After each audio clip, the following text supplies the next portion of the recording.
Hey, welcome to Guitar Knobs, the guitars, gear, noise, and nonsense podcast, hosted today by these knobs. Tony Dudzik, Pick Guardian. Okay. Hey, everybody, it's me, Todd Novak. Welcome to the Guitar Knobs podcast. We're thrilled to death that you are listening to our show. You know, we've heard a couple people say, hey, you guys are doing a lot of return guests and stuff. Yeah, because people build stuff. That happens. It's not a one and done, baby. No, man, and it's we want to keep up on what people are doing, and people build at different speeds and that kind of thing. So some have more versions and some have less versions, and some have just the same. Just the same. So do we have a guest? We do, and I want him to introduce himself right now. Hey there, I'm Tim Frank from Frank Brothers Guitar Company here in Toronto. Wow, you really professionalized and dialed that down. You were acting like a maniac before we got on the call. Whoa, is that the same guy? I know. Who is this guy? I think he's my radio. I think he's stuck in his poutine. Yeah. I think in his double. He was ironing his knitted tie. That guy, I had a picture of that. Yeah. While he was wearing it. It gets a little tricky up there at the knot. So yes. Frank Brothers Guitars. We are thrilled to have you back. Yes. One of the brothers. This is Tim Frank. So, how do you rate each other? Like, who are you? The more witty, more handsome, smarter, better with money? All the above. Well, nobody's there to refute That's this. right. So we're going to So take your word for it. You claim the prize. My worthless brother is not here. But he's family, right? Yes. It wouldn't be Frank Brothers if there was just you, right? Yes. He's just some guy I hired off the street. Yeah. Well, give the said bum off the street our best, please. Well, what is his name again? Nick Frank. Say it loud so no one forgets Nick. Nick Frank. Yeah, I know when you introduce, is it Tim and Frank or Tim and Nick or Nick and Tim? Yeah, how does that work? I guess it depends on if you're asking me or if you're asking Nick. I would go Tim and Nick, obviously. Yeah. But Nick and Tim rolls off the tongue a little bit better. There is a little, That's what he would say, but I don't know. I don't believe it. Yeah, but people remember the Tim because it sticks. It's like you stick the landing with the Tim. Nick and Tim. All right. Now that we've solved that problem, we're gonna have a great time. Exist. We're gonna find out what Frank Brothers Guitars is up to, and we have a sneak peek because we got to hang out with him. Yes, at Wood, Wire, and Bolts. Yeah, so we were just super excited to see the new models that they've worked on since we've had them on. Yes. Because at that time it was basically the flagship model. Yep. And you guys have built out a couple more that are just stunning. And might I say, now that was my first experience actually playing a Frank Brothers guitar. And as I said on a previous episode, that and some of the other guitars that I actually held in my hands, you can tell they are very special instruments. Yeah. Thank you. Absolutely.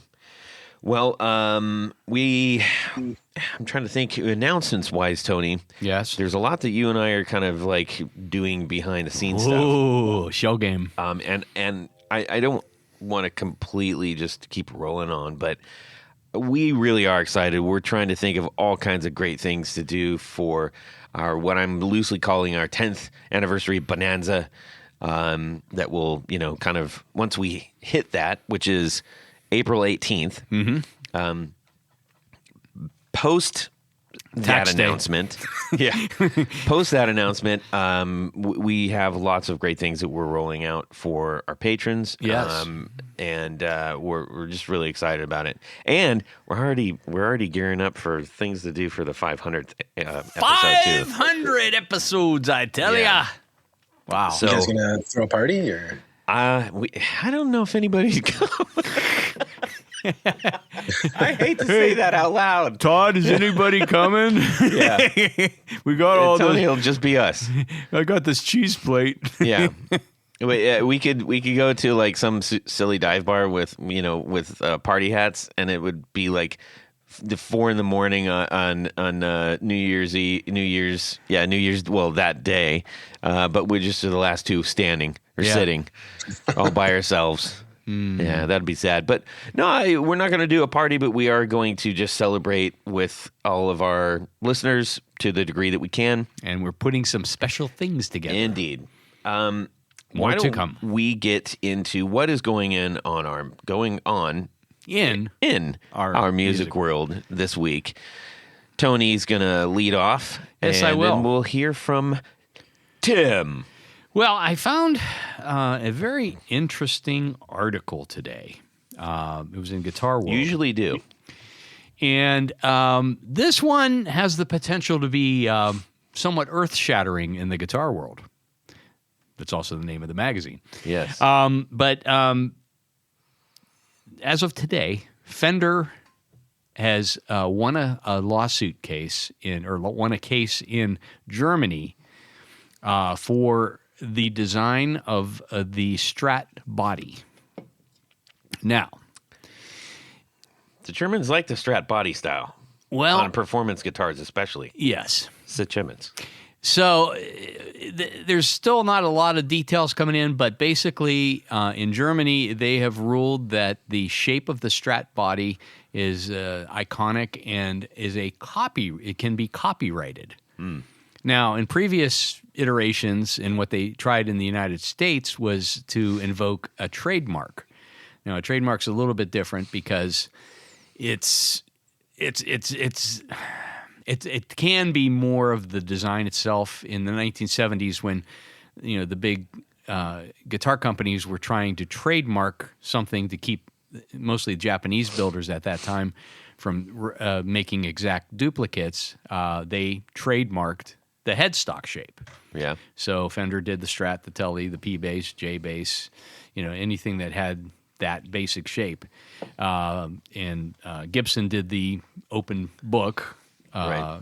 And then Rickenbacker did the shape of a couple of their shapes and included the truss rod cover. So that's why that little item is protected. So those are all trademarks. And much easier to defend, apparently, than patents or design patents. Right. Now, it sounds like Fender tried something a little bit different. Now, right now, this is not enforceable in the United States, but it is enforceable in Germany, which, because Germany is part of the EU, it makes it enforceable in all of the EU. And the ruling was basically no matter where it's made or built or made, yes, it cannot be sold in Germany. Anything that has a Strat body, Strat shape. Strat shape body. Yes. Now, you and I both know, we all know. You guys are in trouble, Tim. Yeah, well, Tim, you're safe. Except for that new Strat design that you were talking about earlier, right? Yeah. I saw this all coming, so. Yes. Yeah. You were ahead of the curve. So, I mean, the Strat probably is, it has to be, between the Strat and the Tele, those two are the most commonly copied, replicated guitar designs. Tim, what do you think? It would be interesting to find out which of the two are the most copied.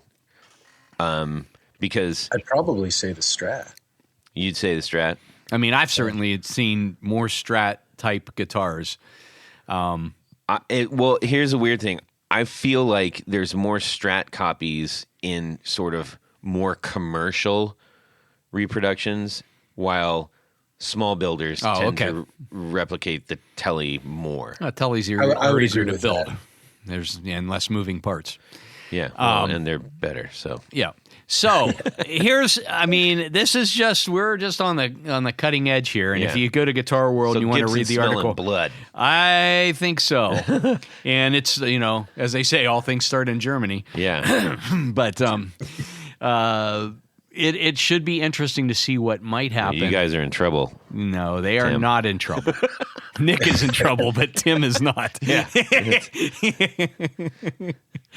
But as things grow, we'll try to do some updates and things like that. I'm going to keep my eye on this. I have a couple of friends who are, builders and designers and such, and they're they have some curiosities going on as to how this is going to. Now, it may not be a big deal if it just stays in Europe, but it's likely to, if they're approaching it from the copyright angle as opposed to the trademark. Yeah, it's possible, and that would be. On one hand, I would say, thank God, because the last thing we need is another Strat or Strat copy. I will second that emotion. But and that might then blossom into people making modifications, different designs. Some. You guys are going to be in trouble, Tim. THEEND. No, but it's so. I think let's watch and see what happens. But that's what. Yeah, that's very interesting. Yeah, very interesting. Tim, how about yourself? What is going on in your music world this week? Hopefully, not necessarily about building guitars. Okay. Well, that's more challenging because I have a 2-week-old baby now. So. Oh, wow! Congratulations! Thank you. What can you share? A girl. Oh, awesome! 7 pounds 6 ounces. Awesome. Slightly heavier now, and but I also have a 4-year-old. Don't tell her that. Don't tell her that. I've done it before. No weight shaming, please. Not getting out there too much. Mostly my music world is here at the shop. But what are you listening to these days? Oh man, a lot of nursery rhymes. Of course. I've been going down some of the country road. Like I've been really digging Charlie Crockett, and there's a Canadian band called Fox Warren that if you haven't heard, definitely go check out. Oh, yeah. Is it old school country or new school country?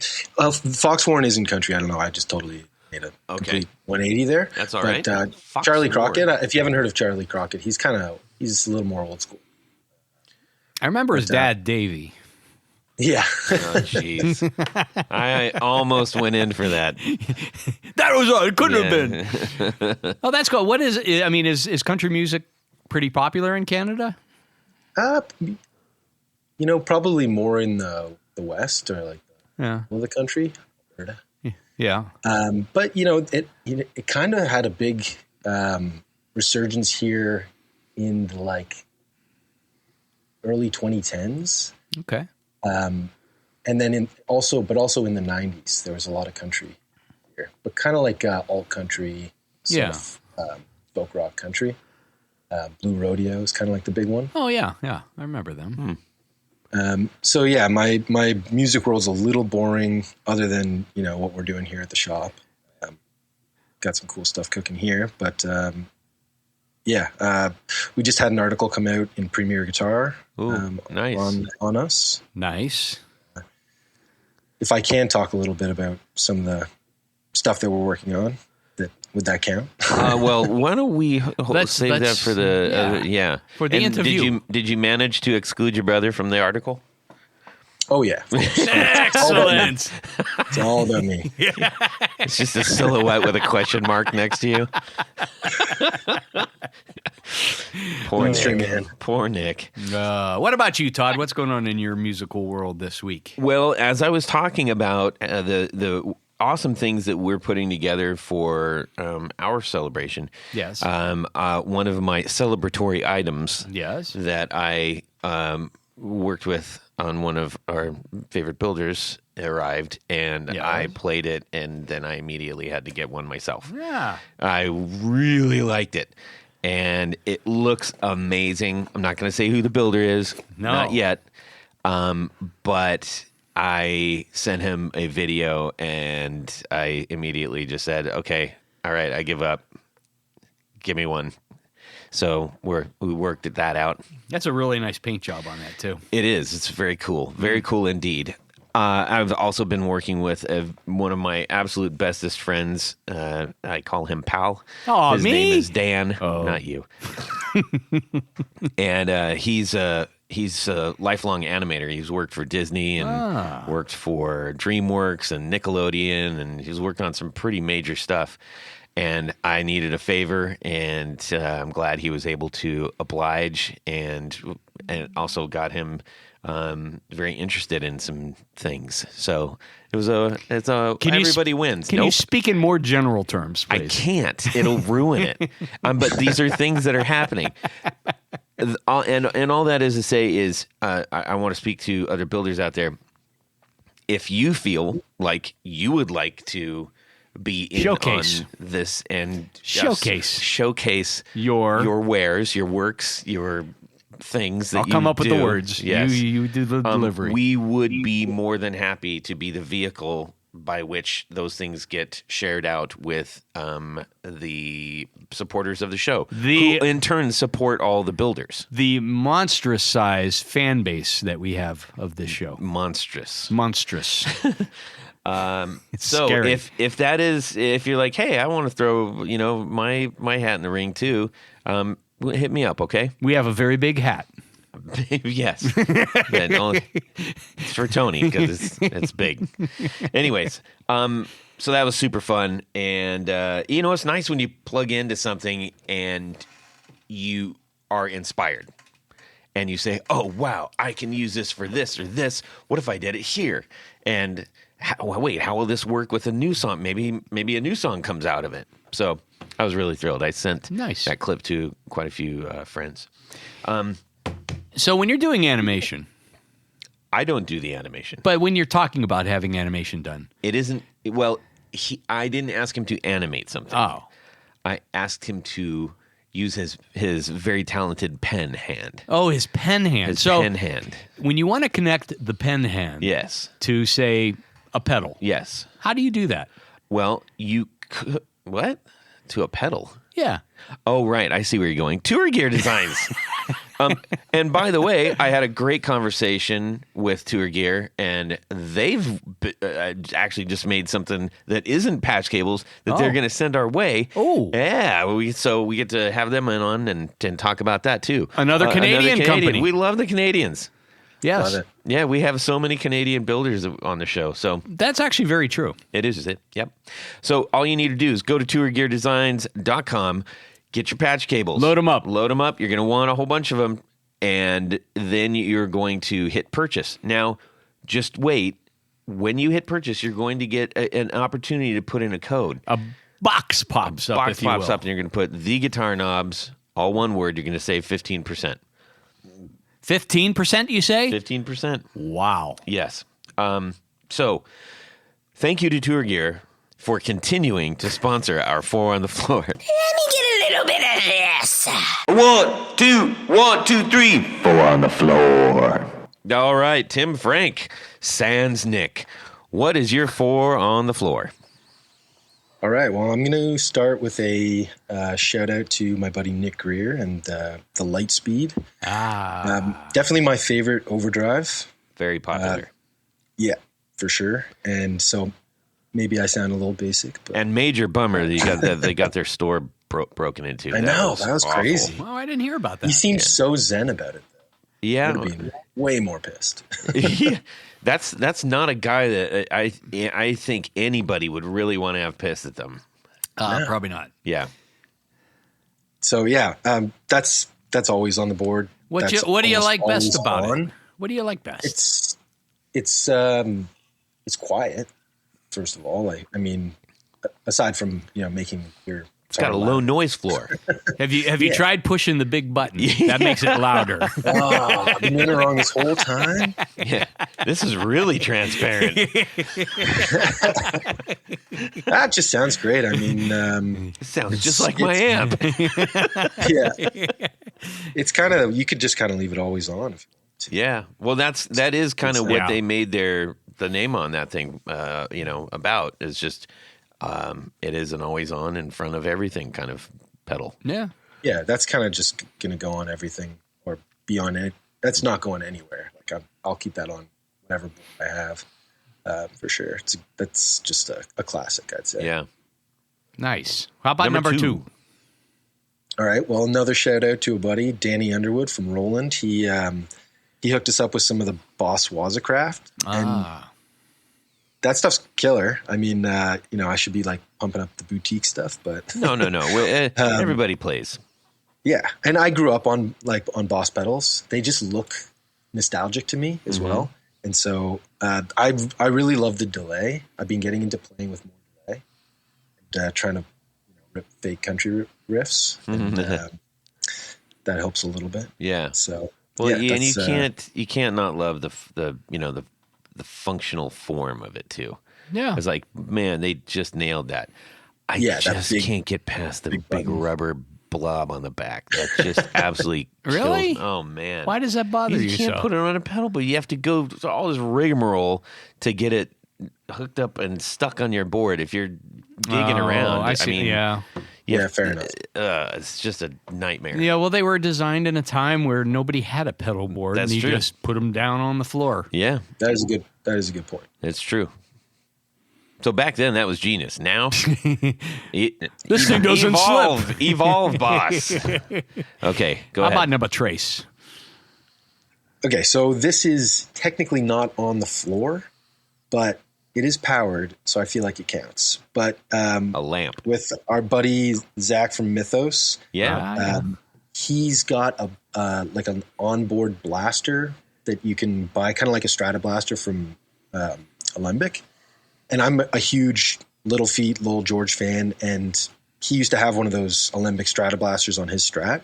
And so when I was younger, when I was getting into, repairing my own guitars and modding stuff, I bought one of them and put it on my Strat. And I always wanted to adapt something for our guitars. Mm-hmm. And so we worked with Zach at Mythos to make one that will fit onto our mod plate on our Sonar model.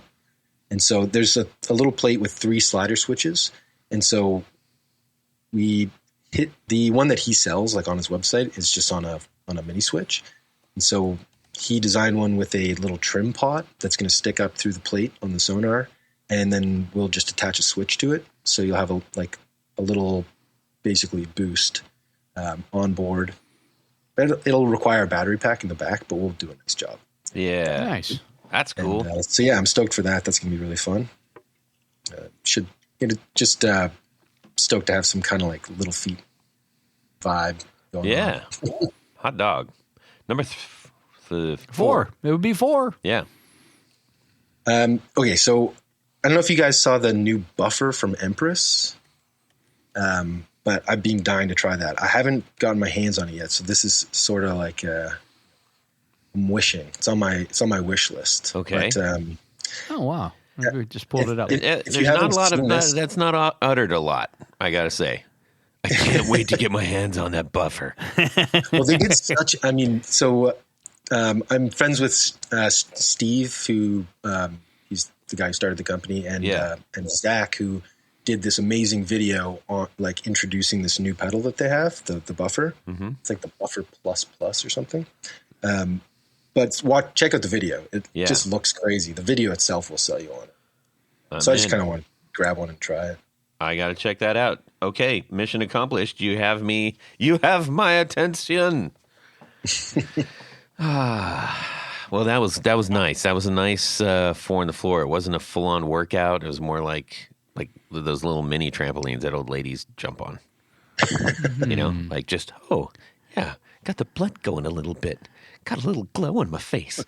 I love some tapioca right now. Ooh, tapioca. Now you're talking. Well, let's get on to the guitar builder portion of this here podcast.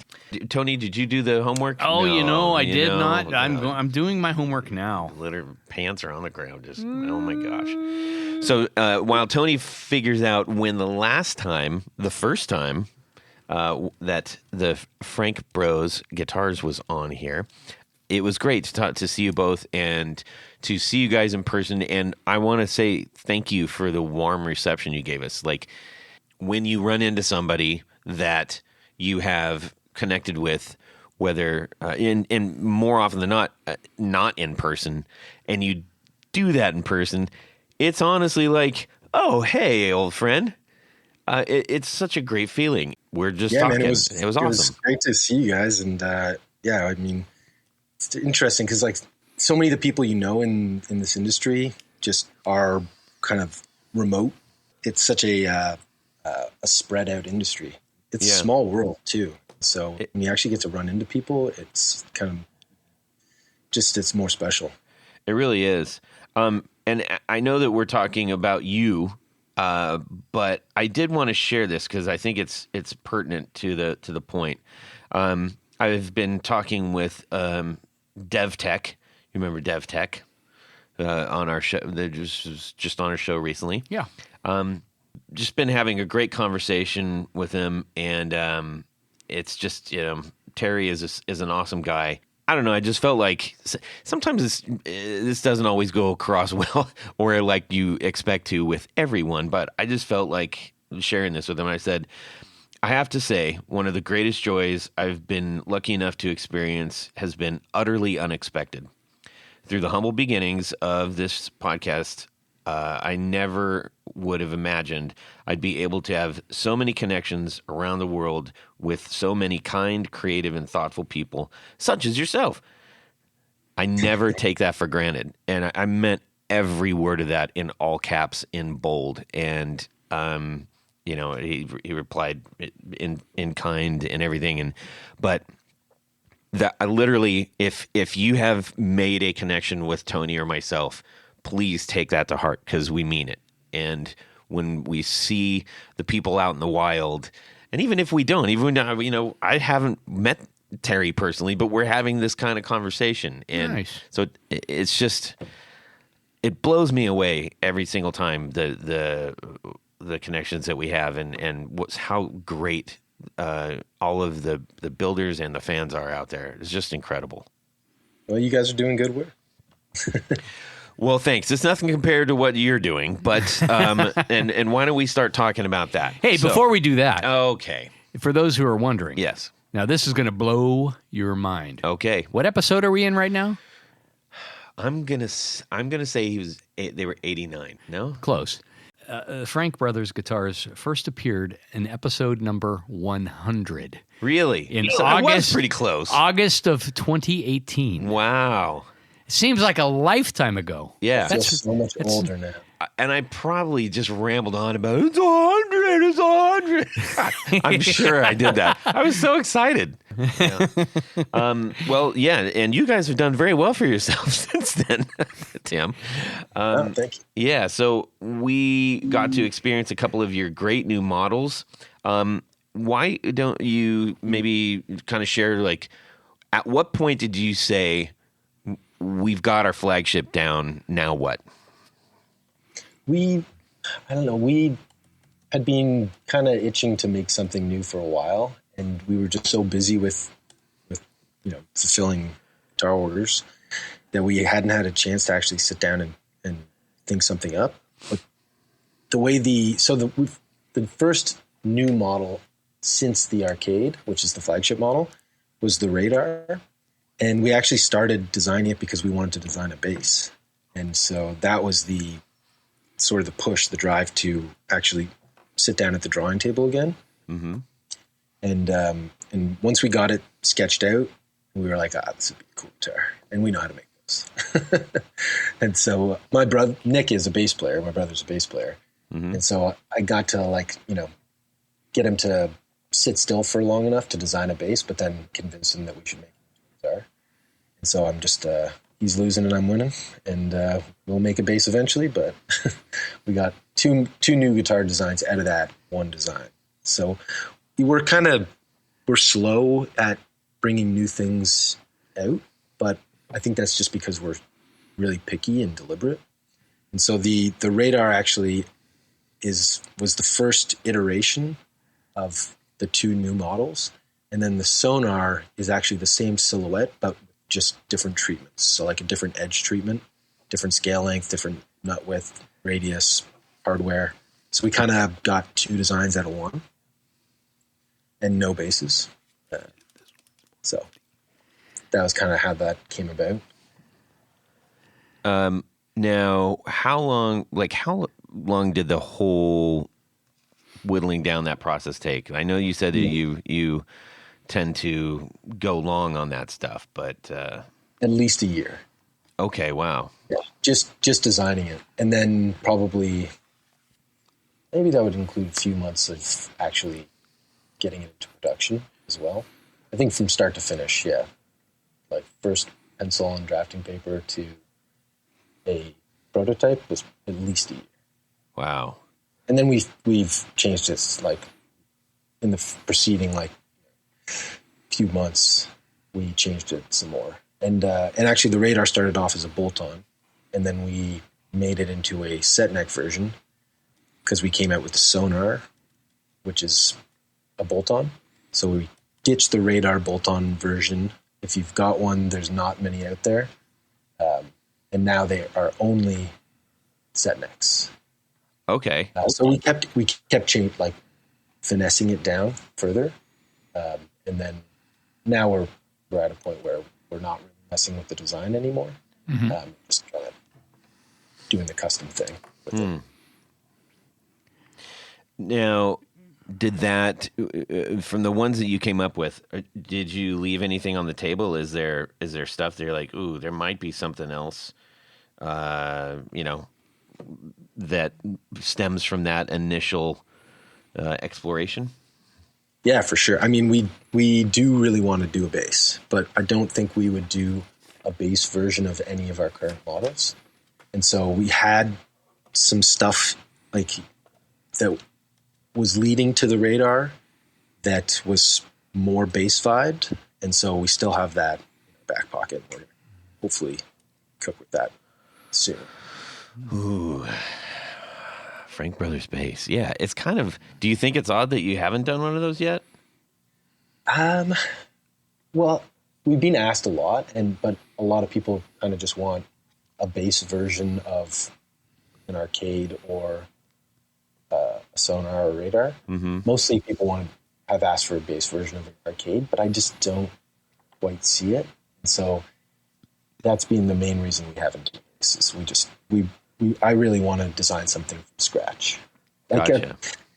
A P base is kind of close to a Strat, but it's totally different. And so that's kind of more the direction that I would want to take it, which is to have it speak the same language, same vibe, but everything on it is completely different. Not a one-to-one copy. It's just like larger. Now, how about so the radar deluxe and the sonar? How do you guys come up with the? You did the one name, so you haven't been doing like a whole bunch of names for all these years. Where'd you land on that? That was Nick. He really liked the idea of calling it the radar because it's like the Stratocaster, the Telecaster. They're old technologies that were new at the time. Uh-huh. They're old to us now, right? So like television. Yeah. Well, and you're right. Yeah, radar and sonar were also like those kind of happen around the same time. That's kind of where that came from. That's cool. Is trying to play into that history and keep it with the same vibe. That's like our whole thing is kind of like vintage inspired. Yeah. So well, I don't know if you remember saying this, and after I said it, I was like, "Oh, geez, I hope I haven't offended him." But when I saw I've seen the radar out there. I've seen the sonar like digitally, but when you see it in person, I mean, they're beautiful. Which your reputation, you've created such a high bar for whatever you do next after the arcade. Like that must have just been so daunting. Like now what do we do? thank you.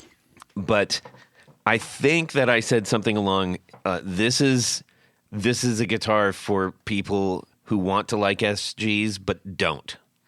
Totally. No, I wouldn't be offended by that at all. Which is me. I want to love an SG, but I grew up playing Strat, and I just can't sit with them. I can't stand with them. Yes. I love the way they look. I love the vibe. I love the history, the people that play them, the sound. And with the arcade, like our first design, we wanted to make something that was familiar, but like spoke the guitar language, but was its own thing. Mm-hmm. And we were totally inspired by like all these import guitars from the 60s that were kind of little funkier than, everyone is so used to the Strat and the Tele and the Les Paul and all those classic designs that anything else kind of looks just funkier automatically. And so, but we wanted to kind of lean into that vibe of those import guitars that were retro and cool and funky and just looked a little bit more outside of the more, I guess, finessed designs from Fender and Gibson. Mm-hmm.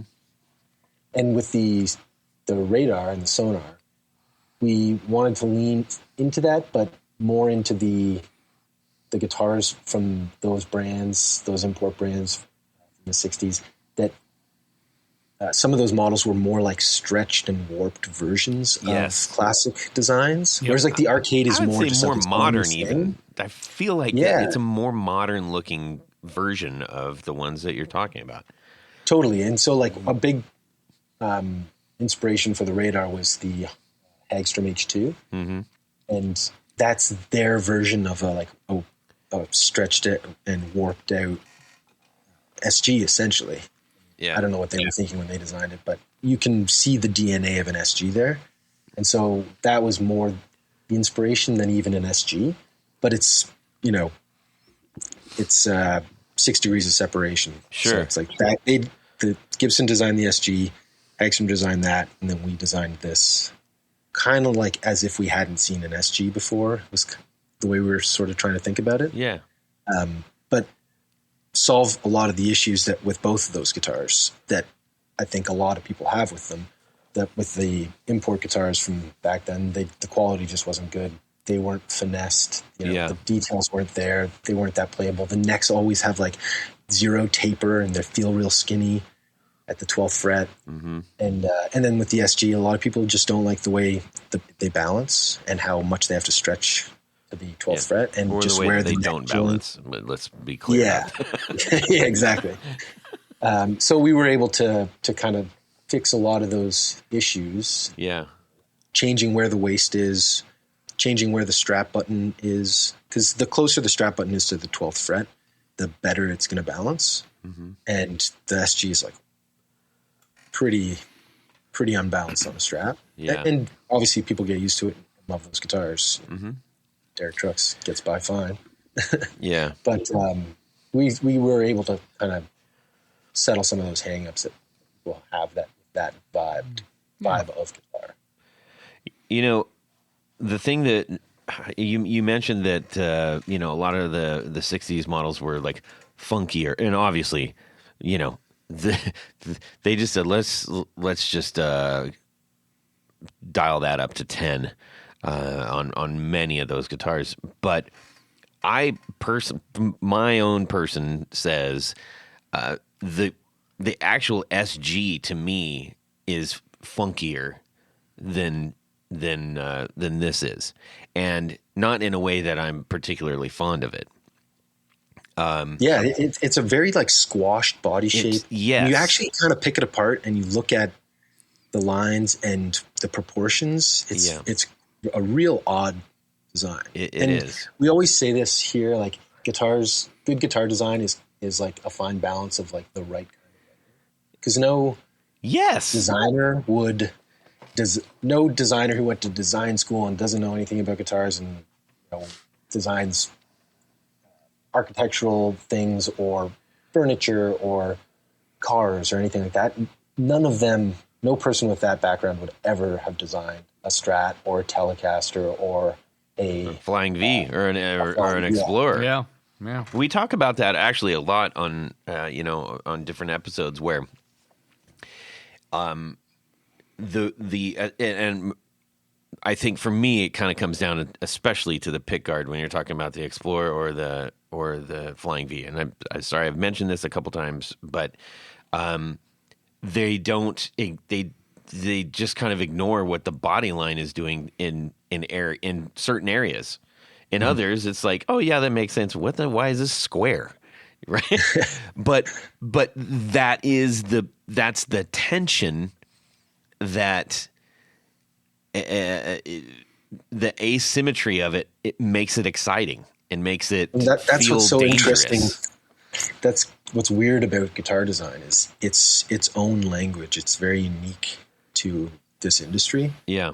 And I don't know, like the people that are into guitars, just they get it. They can see it from a mile away, whether it's right or it's way too far off the mark. And everybody has their own taste, so everybody gets something. It's great.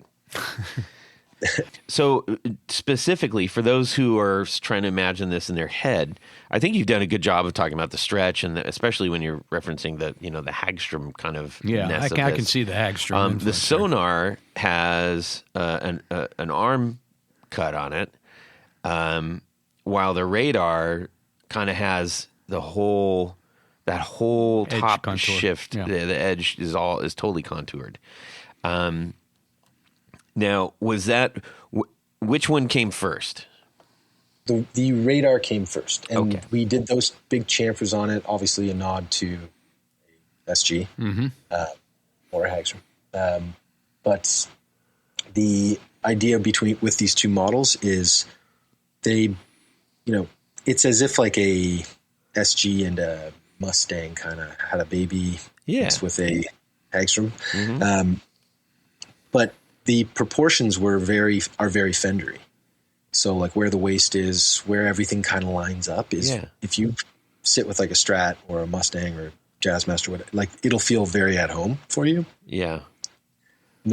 It doesn't feel like you're sitting with an SG, even though the Radar with the chamfers. And so we saw that, and that was a part of the design that was purposeful. And we were like, well, what if we tried a version that was had the round over, the belly contour, the forearm contour. We do it with like the deep contours, kind of like a vintage Strat. And so the Radar Deluxe, that's the chamfer one. That's the one that you would kind of like see and be like, oh, kind of like SG vibe. And that's 24 3/4 inch scale length.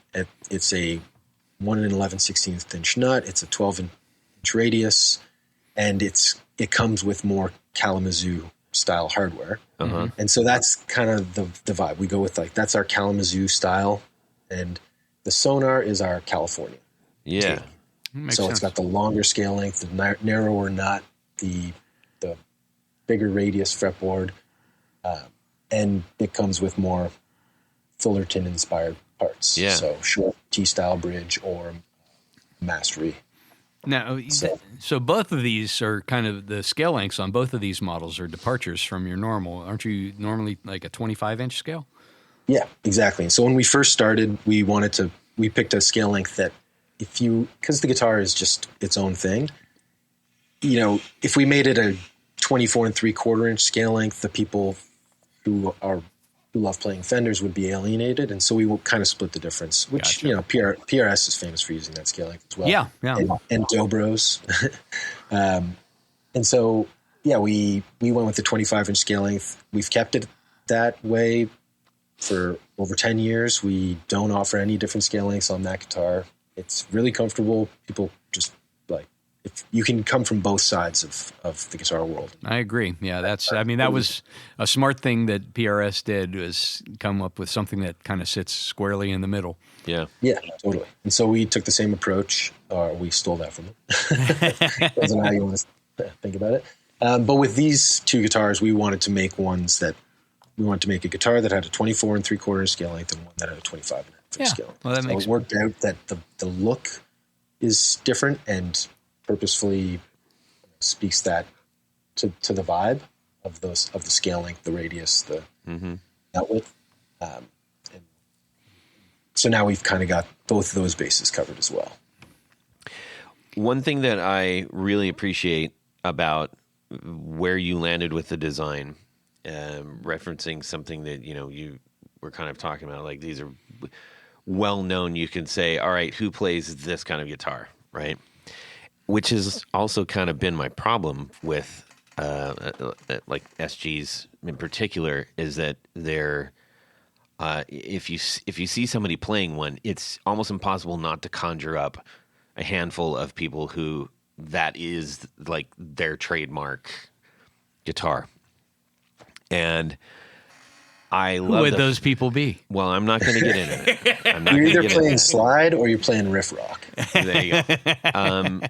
And so then to do something different, and if you're working, especially in a band scenario, and you're most people by and large when they create their own band, they're trying to create something new.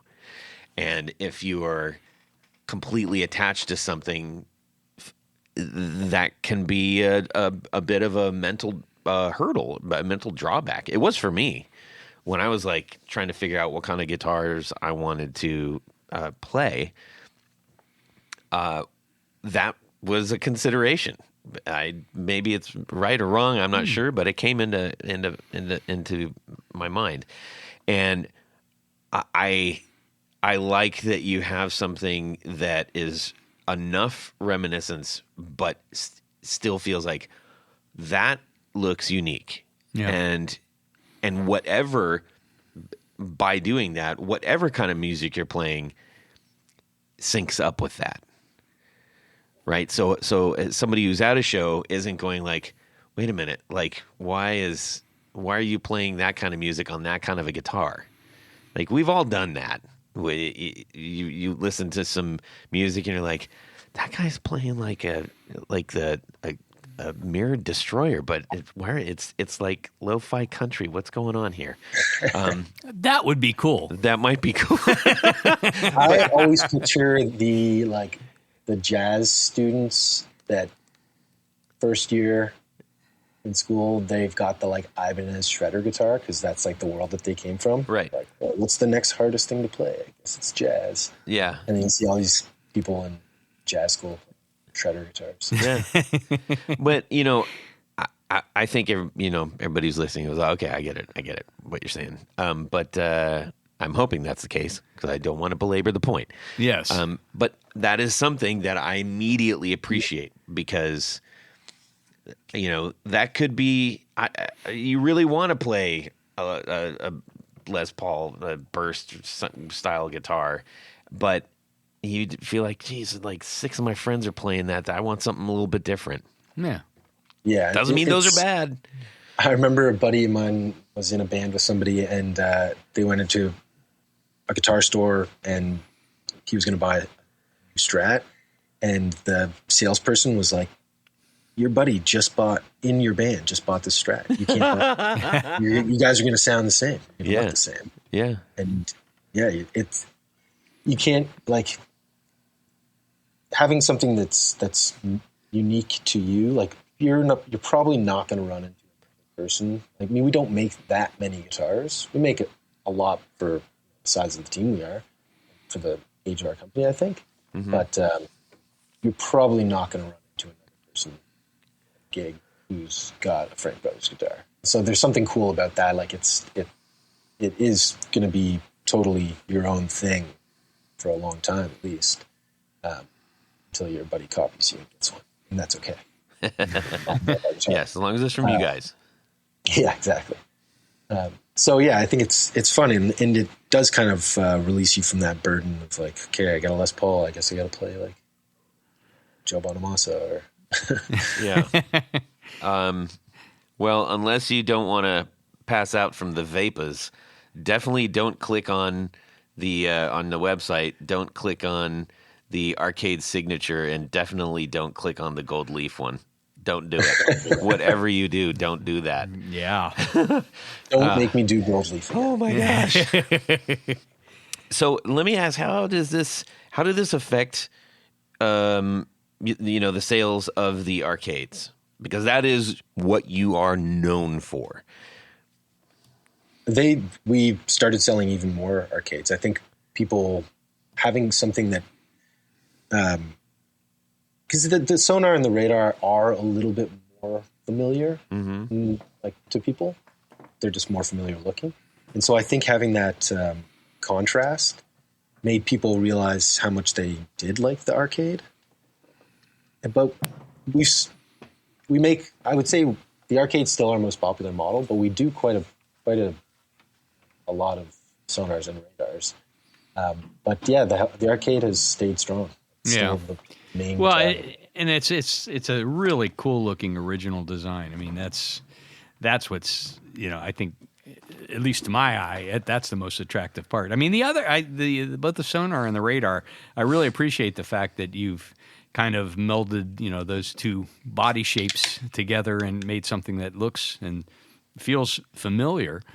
But I mean, any day of the week, I'm on the arcade side.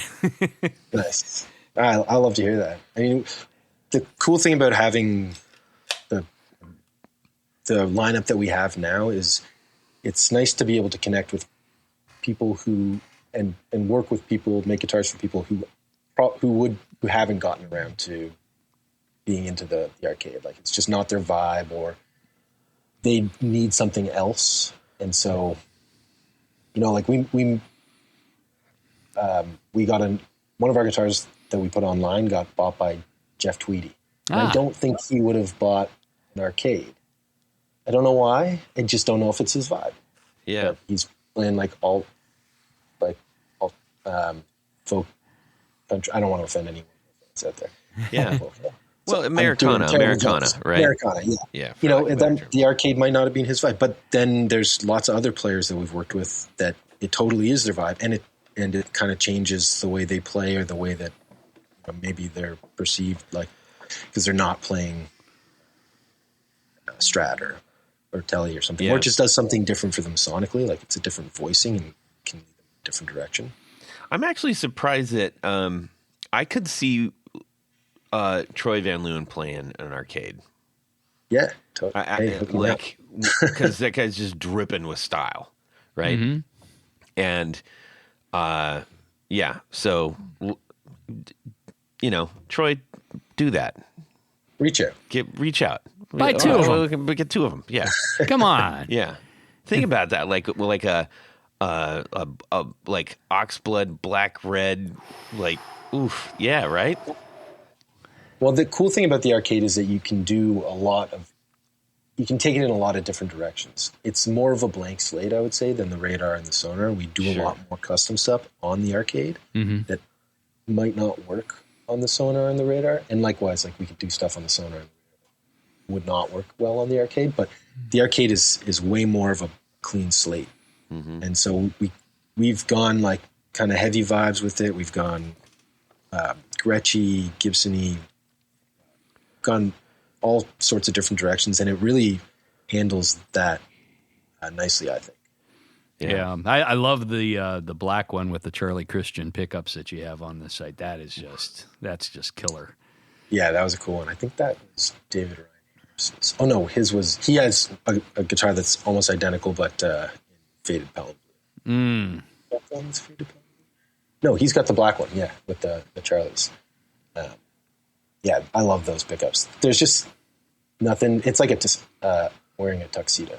Yeah, or those are Lawlers in there, right? They are. Yeah. Yeah. Okay. Yeah, those are. Yeah, I have one of those in a Telecaster that is just in the neck position. It's just killer. Yeah, they're awesome pickups. Super underrated. So when someone calls up and says, "Hey, I notice you don't have any," let's just go with like the Arcade One, okay? Mm-hmm. Don't have any, and you're like, "That's cool because we like to make them to order." So what do you want to do? What kind of order makes you guys start looking at each other like while you're on the call, like, this is going to be awesome?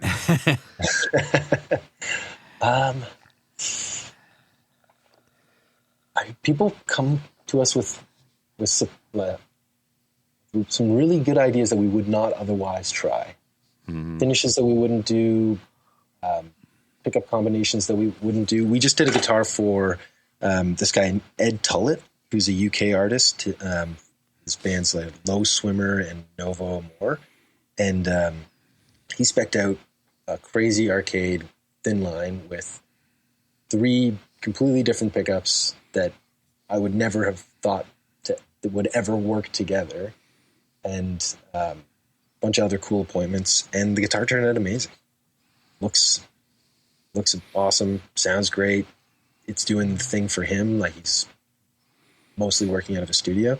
So it's interesting to hear when someone comes to you with an idea of like what they want the sound of it to be, and with a real like need for it, like they have an application. What 3 pickups did he request?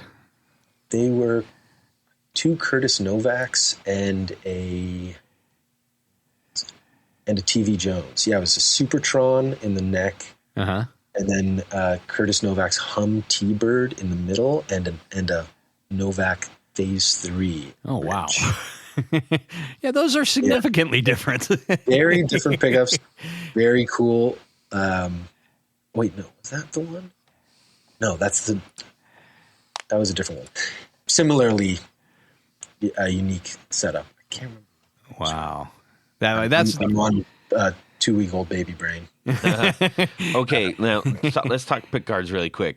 Right now we're looking at some of the thin lines that you have, and you've got at least 3 different styles that you've used in past builds. You got Tony. What would you call that first one? Well, that's kind of a pointy Gretsch. Pointy Gretsch. Gretsch with a point, and then the other one is kind of an Explorer. XG.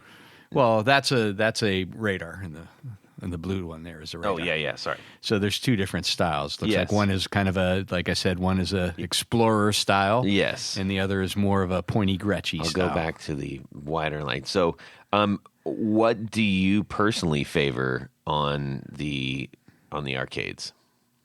It really comes down to the rest of the specs that determine which pickguard I think works. Okay. I think like in my head, the arcade has what we call the broken heart pickguard, that more pointy Gretsch one. Yeah. Mm-hmm.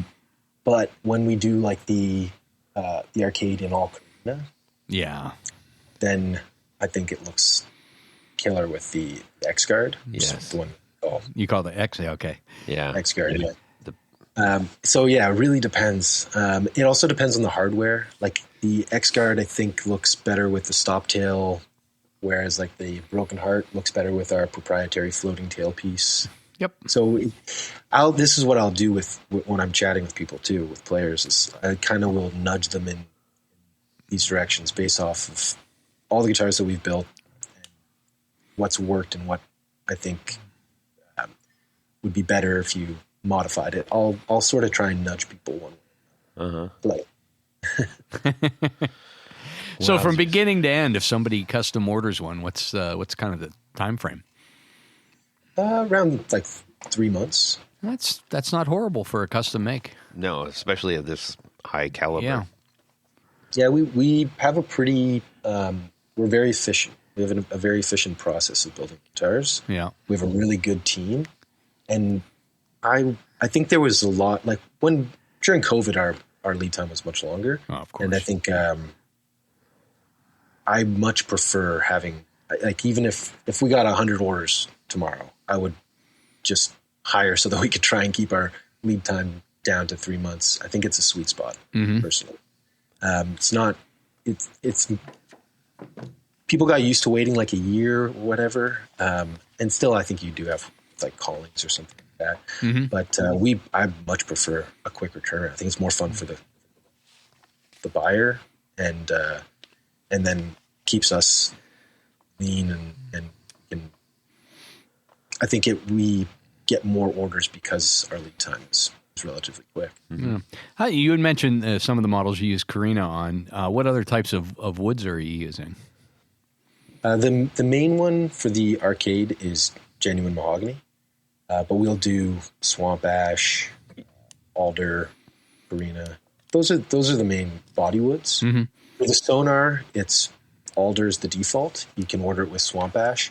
You could get it in mahogany. It's kind of like a secret menu option. Or we've done at least one sonar. But the radar is like primarily mahogany or Carina. Arcade is primarily mahogany. And then the sonar is primarily alder and swamp ash with the maple neck. And then for fretboard woods, the arcades and the radar are the default fretboard wood is Macassar ebony, which is kind of like it's definitely become a lot more popular since we started using it like over 10 years ago. but it's kind of the middle ground between Indian rosewood and African ebony. It's like not quite as soft and spongy as Indian rosewood, but not as hard and brittle as African ebony. Yeah. So we've been using that for a long time. And then on the sonar, the default fretboard was Indian rosewood. Okay. Got it. I have to ask. I know that the one pickups have really seen a huge surge in especially in custom builds and stuff. And I mean, I've even taken quite a few guitars down to using pickguards in who makes those pickguards? Creative ways, Tony, to get down to on one pickup. I see at least one on here, and it's just absolutely stunning. Do you see a lot of trend towards that in your builds? Not really. I think a lot of people get cold feet just because of the cost of the guitar. It's like, so I'll just get it. Throw another pickup on it. Yeah. I think you see that more in like the mod world or maybe in different genres that are not that's as fair. popular in. But I personally I kind of exclusively use the bridge pickup. The neck pickup is just kind of there for me. Yeah. So I really love it. I hope to see more of a trend towards single pickup guitars for us. We just did one that is, I don't know if this is the one that you saw or were referencing, but we just did one for one of our dealers in Sherwood Guitar Green. Brando. No, sure, it wasn't that one. If you go to Guitar Brando, Okay. they've got a Radar Deluxe in faded cherry with a single pickup, single bridge humbucker. It's badass. All right. I'll have to go check that out. So when you come off of Woodwire and Volt, right? What are your expectations there, and what's the backside of that? I think that people who go and check all the stuff out, obviously you guys are there for reasons, but we don't really understand what happens necessarily before or after those shows. A lot of stress before, and then just a lot of stress after.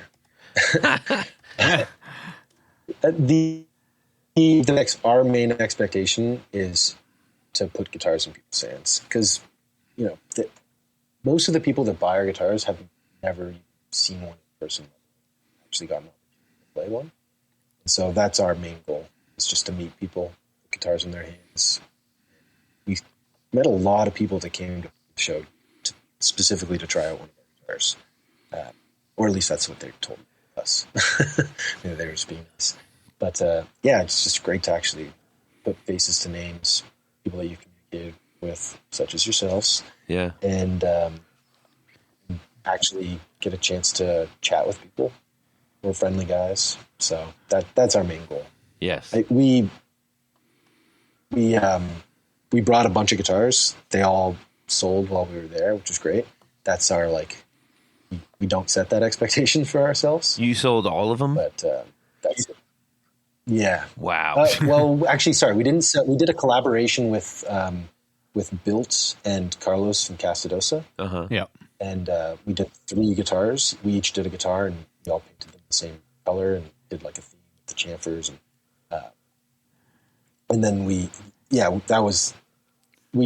didn't sell that one at the show, but we sold that back. But, Got it. Otherwise, they all kind of got snagged up. So that was good. And then, meeting new dealers, trying to fill out some of the space where we don't have representation. Mm-hmm. So, really just like to meet people. Yeah. And have fun with ourselves. Now, if you choose not to answer, I do understand, the politics of dancing. So, what was there anything there that you saw and you're like, oh man, I really kind of have to have this? I would love to get Built or Castadosa. That might sound lame because I'm friends with those guys, but I think about those guitars a lot.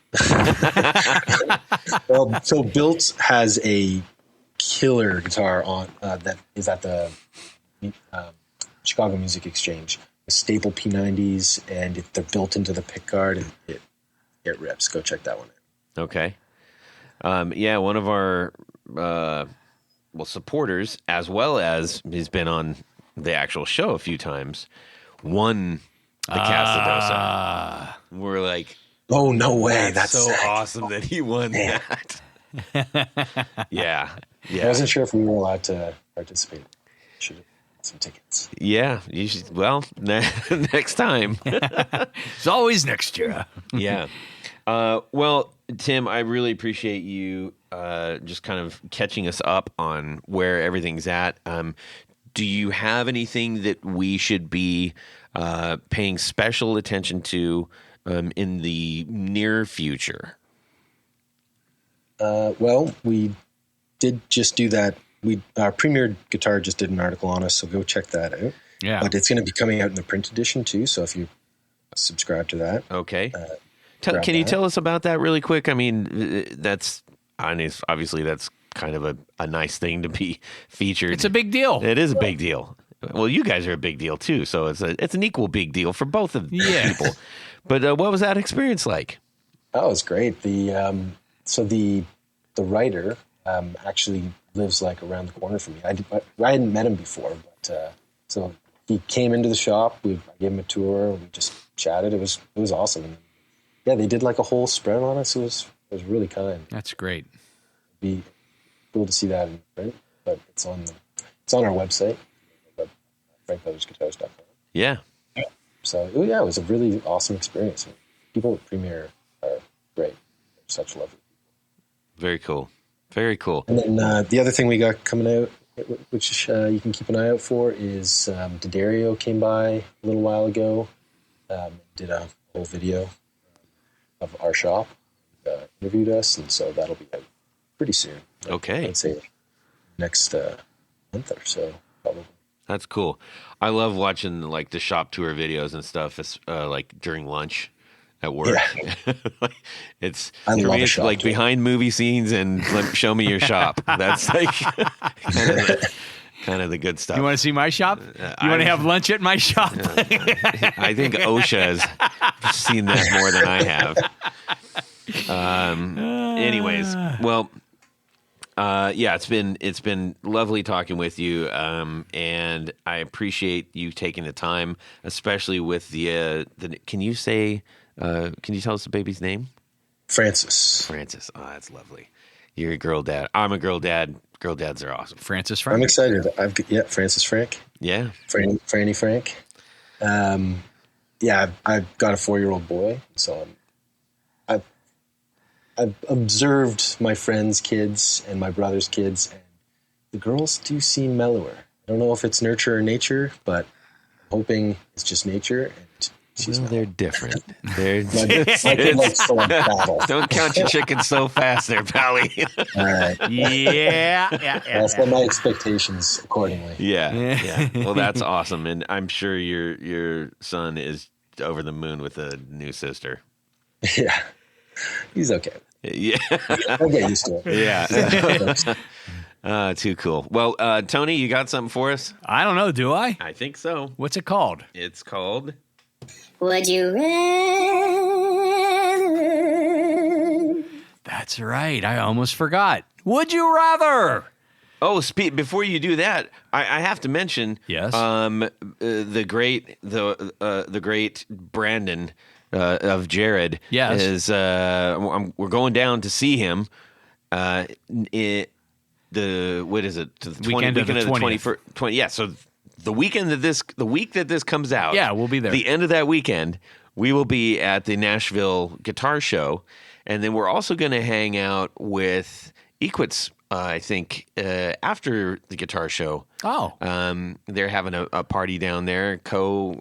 Give us a holler, and I think I might be getting into the getting a tour of the whole like the Gibson thing. Going down there. So when we go down there, if you can still go and all that stuff. Yes. So that being said, if you are planning to be there, please, if you see us, say hi. We'd love to meet you. Okay, now onward. We'll be the guys with the black guitar knobs hoodies. I think it's going to be the warm. uniform. It's the uniform. Yeah. Well, that's right. Would you rather? The game that we play, the game that everyone loves. This week's is brought to us by our good friend Bruce Bacon. Yes. Thank you, Bruce. Here's how it goes. At the annual Guitar Knobs Award Show, they went into, they meaning us, Yes. the in memoriam sequence. Okay. Remember that? You know, they always flash up Yes. the dead or near dead. Yeah, that's grim. Well, you know, that's the way it goes. It's life. Oh, yeah. Get used to it. Yes. As they went through the guitar makers, you see Fernandez and G&L appear on the screen. And you think to yourself, damn, I need to get one of those. The next day, this is remarkable. You're walking down the street and peer into the front display of your local retailer, and you see these two guitars on sale for just one day for $699. Okay. The first one Yes. is an early 1990s G&L ASAT made in the USA with the 3-bolt neck, magnetic field designed MFDs for those in the know, single coil pickups in a sparkle red finish. Now, for those of us that are saying, what's a ASAT? That is as same as a telly. That's literally what it stands for. Well, that's what it's been rumored to be. That's like what Fiat stands for. So it's Fix what it again, Tony. It's what George and Leo put together after they started G&L, and it is essentially right. A Telecaster shape. Gotcha. Okay. But I do like these MFD pickups. They're kind of a cross between a single coil and a P90. Mm-hmm. Well, both are single coil. I mean, like a Tele pickup and a P90. Yes. Very nice. The second one is a 1990s Fernandez JG65S Sustainer. Oh, yes. You're that Sustainer. Yes. I gotcha. That's what it does. Don't do it anymore. Made in Japan. It has two Fernandez Sustainer humbucking pickups, a vibrato bar, and a silver mist finish. Which would you rather? The G&L ASAT or the Fernandez Sustainer? The choice is yours. Yeah. That is a tricky one. That's a tricky one for sure. Tony, go ahead. Easy for me. Okay. Easy for me. I do love the G&L ASATs. Okay. And to me, that is it was better than the Telecaster of the day, in my opinion. Why? The pickups sound better. They're not as you know. A lot of Telecaster pickups are very bright, especially in the bridge position. Yeah. One might say ice picky. Ice picky in some cases, depending on the pots that they used. Yeah. And come on, sparkle red finish. Yeah. Yeah. Okay. Yeah. Okay. Yeah. Okay. Made in USA, baby. All right. That's my choice. Let's see. Tim, go ahead. I can't picture the Fernandez, but I think either way I'd go with the G&L because I love the history. Uh-huh. And I always thought that was the next best take on Fender style 6-in-line headstock. Just for your edification, Tony, what would you say the Fernandez kind of looks like? I believe that's just like a standard Stratty shape, if I'm not mistaken. Or is it the JG? Is that the Jazzmaster shape? I think that is more of a... Look it up. I'm looking at it right now. I mean, the big thing there are the Sustainer pickups. And for those who don't know what those are... It's more like the what is it, not the Supernatural, but that line that came out with the Fender line that was like the... Paranormal. It looks like an offset Paranormal. That's what it looks like. Okay. So yeah, the Sustainer pickups with a mere flip of the switch can keep the strings going, so it sustains. Oh, that's pretty dope. Yeah, that's a very cool feature. And in fact, when we were talking with Kenny at Reverend, they have a couple of the Reeves Gabrel's Yeah. models that have that sustainer pickup. The Sustainiac. The Sustainiac. Yeah. And that does Yeah, I've the always same wanted thing. to try one of those. Oh, they're Right? great. They're great. Yeah, Yeah. and I mean, there's not. I really like the Reverend models too. Yeah. But yeah, that's what we got. Okay. So you're going with the ASAT with me? I'm going to stick with it. Yeah. Cool. Todd? I think I'm going to do the Fernandez. I used to have one. Actually, the first Tele model that I got was a Fernandez. Yeah. And I did like it quite a bit. It didn't have the sustainer pickups, No. but because this one does, that's why I would get that. Okay. Yeah.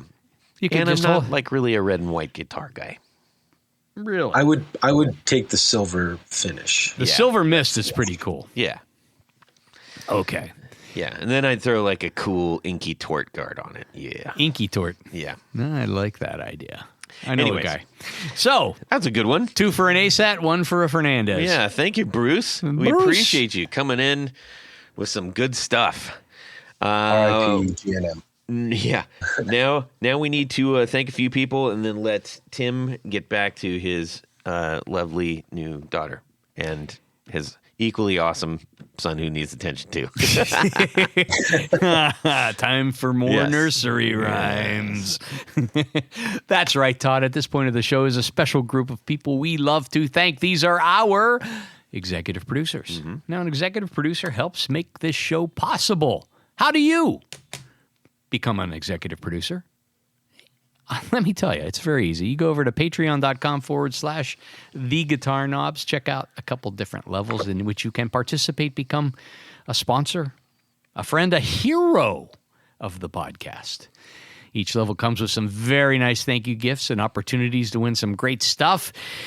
And in addition to that, what was that? That was an accident. That was an accident waiting to happen. Yes. In addition to that, there is one more thing. What would that be? You get to have your name read on the thing. Your name read on the thing. That's what I'm going to do right now. So special thanks to these executive producers: Anthony Lathrop, Brett Hogarth, Cameron Pampas, Darren Gregory, Don Kloss, Elad Mizrahi, James Bell, James White, John Esterly from Rare Buzzer of X, John Sebastian, John Halverson, Justin Jones, Ken Sayers, Michael Senchuk, Mike Davenport, Owen Eads, Pluton, Ralph Gottschalk, a wonderful audio technology and Castanoza guitar winner, Richard Kendall, Rick Calhoun, Rusty Sneeden, Stefan Lamb, Tom Barazin, Trevor Ellenberg, Trevor Gunberg, Vader and Pedals, Caribou Gone, Ed Rossler, and Uday Ram. Yes.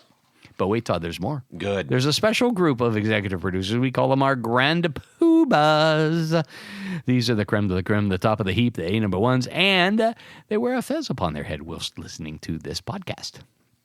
So special thanks to these Grand Poobahs: Anthony Jamalero, Billy Spitfire Unlimited, Bob Crouch, Brian Robison, Cody Foster, David Kaminga, David Tyndall, Enrico Fernando, Fox Hill Studio, Gregory Randall, Hex Matos, John Williams, Martin Cliff, Matt Hart, Michael Van Zant, Michio Murakishi, Moon Guitars, Pedro Vasquez, Sam Jett, Steve Keys, James Pennington, Zach Oswald from Brandon Wow Pickups, Jonathan Labate from M2 Labs, Ty Barnes, James Castellano, and Kenny Howe. Yes, y'all. We truly appreciate you. Can't do the show without you. Haven't been able to do it without you. Don't want to do it without you in the future. So let's keep it going.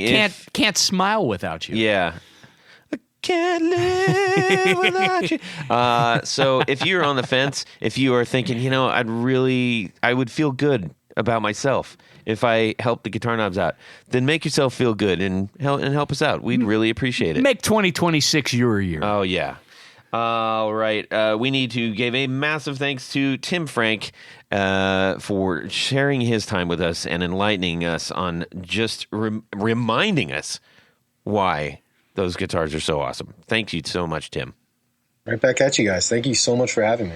Tim, where can people go to find and buy and do all the stuff, gawk at all of your fine musical instruments? You can find us at our website, frankbrothersguitars.com, or on Instagram at frank_brothers. Perfecto. I think there's an underscore in it. And don't forget to subscribe because they put out some really cool videos. I get it in my feeds all the time. Yeah, we show a lot of the process. And the process is very cool. Lots of cool new guitars as well. And I think you have some sort of special right now where with the people who come up with an awesome design that you're actually going to make that design for them. Isn't that just, and that 50% deposit and yeah. That's how it works. And you're going to send some Strats over to Germany. Yeah. Exactly. Yeah. All right, Tony, where can people get the stuff that you do? Go over to pickguardian.com. Check out the stuff that I do. What do? I make custom pick guards for guitars. How do you get one? Shoot me an email. Let me know what you need, what you're trying to do, what material you want. I'll just make something special for you. That's as simple as it gets. Good. You know, Todd likes to say, it's your opportunity to make your guitar even more yours. Correctamundo. You can shoot me a message on Instagram at Guitar Knobs. Love to talk to you. Love to meet you. If we haven't met you already, please say hi. Just say, hey, we like the show, or share your 4 on the floor, or hey, give us some Would You Rathers. We got another really great one from Bob Crouch coming up next time. Oh, yeah. And yeah, let's have some fun together. We hope you have a fantastic guitar week, everyone. Stay positive. Subscribe. Yeah. Oh, let's see if Tim Frank's here. Tim Frank's here. Hey, Tim Frank. The last time I was in Toronto. Actually, you said it right the first time. Toronto. We say this. The second T is for tourists. Oh, so anyone who's not from Toronto but lives here, they pronounce it Toronto, and then you can immediately tell. Gotcha. Okay. What if I say Toronto? I don't know where I'd put you. Is that a Midwestern accent? Put him back on the other side of the line is what you do. You! Get out of here, you! Oh, I thought we were rolling. Oh, no. That was such good banter. No, we saved that banter. The banter section. Yeah, that's in the back. Banter's in the back. That would have been hilarious. Yeah. Excuse me, sir. Why are you peeing on my horse? Yeah. We in the span of about less than 2 hours, really? we did 10 episodes. That's right. You're just gonna chop this up into 10.